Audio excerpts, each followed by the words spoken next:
एक बादशाह और इसके वजीर की इबरतनाक कहानी। तमहीद।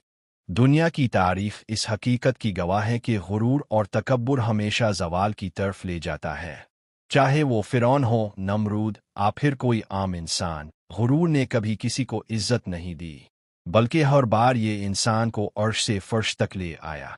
आज की ये कहानी भी ऐसे ही एक बादशाह और इसके गुरूर से भरे वजीर की है, जो हमें एक सबक देती है कि इंसान को हमेशा आजिज़ी इख्तियार करनी चाहिए।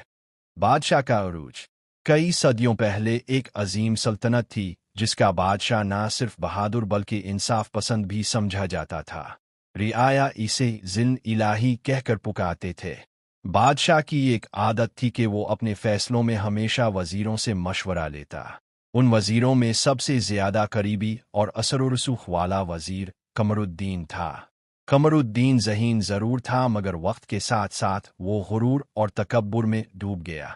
वो समझता था कि सल्तनत के तमाम फैसले इसी की वजह से कामयाब होते हैं। आहिस्ता आहिस्ता इसका गुरूर इतना बढ़ गया कि वो खुद को बादशाह से भी ज्यादा ताकतवर समझने लगा। गुरूर की इब्तिदा।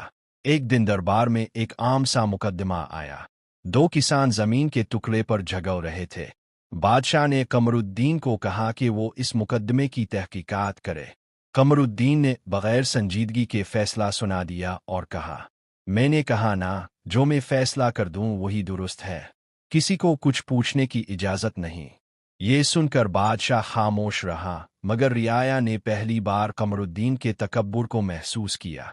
वो दिन था और फिर हर दिन कमरुद्दीन का गुरूर बढ़ने लगा।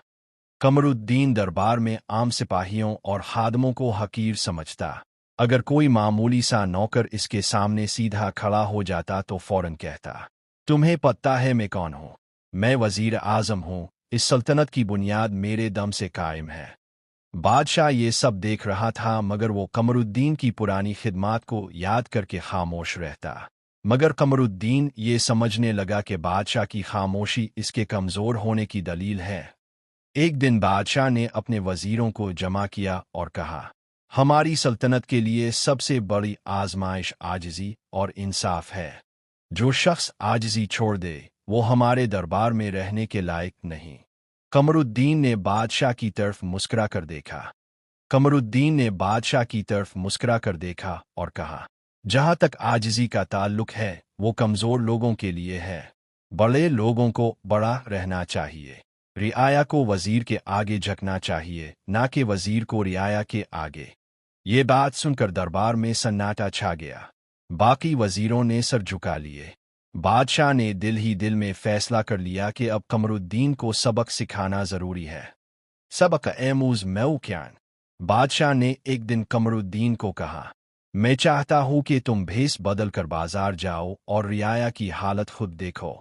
कमरुद्दीन ने गुरूर से कहा, मैं वजीर आजम हूं, ये काम नौकरों के करने के हैं, मैं किए जा। बादशाह ने सख्त लहजे में कहा, यह बादशाह का हुक्म है। लाचारी में कमरुद्दीन एक मामूली ताजिर के लिबास में बाजार गया। जैसे ही वो लोगों के दरमियान गया, इसने देखा कि कोई इसे सलाम नहीं कर रहा, कोई इसकी इज्जत नहीं कर रहा। लोग इसे एक आम इंसान समझकर नजरअंदाज कर रहे थे। ये देखकर कमरुद्दीन का गुरूर टूटने लगा, मगर फिर भी इसने दिल में कहा, ये सब जाहिल लोग हैं, उन्हें क्या पता कि मैं असल में वजीर आजम हूँ। चंद दिनों आज सल्तनत के खजाने से कुछ रकम गायब हो गई। सबकी नजरें कमरुद्दीन पर पड़ी क्योंकि खजाने की चाबियां इसी के पास थी। बादशाह ने दरबार लगाया और कमरुद्दीन को तलब किया। कमरुद्दीन ने जोर से कहा, मैं वजीर आजम हूँ, मुझसे हिसाब मांगने की जुर्रत किसी में नहीं। बादशाह ने तहम्मुल से जवाब दिया, वजीर हो आ नौकर, कानून सबके लिए बराबर है। तहकीकात हुई तो पता चला कि कमरुद्दीन वाकई खजाने में खियानत कर रहा था। बादशाह ने कमरुद्दीन को दरबार के सामने खड़ा करके कहा, गुरूर इंसान को अंधा कर देता है।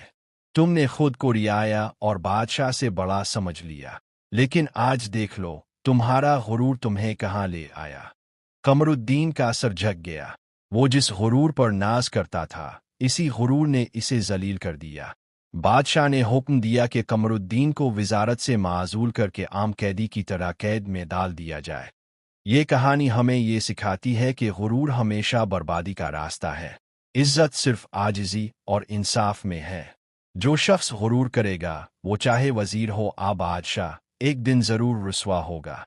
الفاظ کی تعداد تقریباً 2000 میں نے مکمل طولانی اور تفصیل سے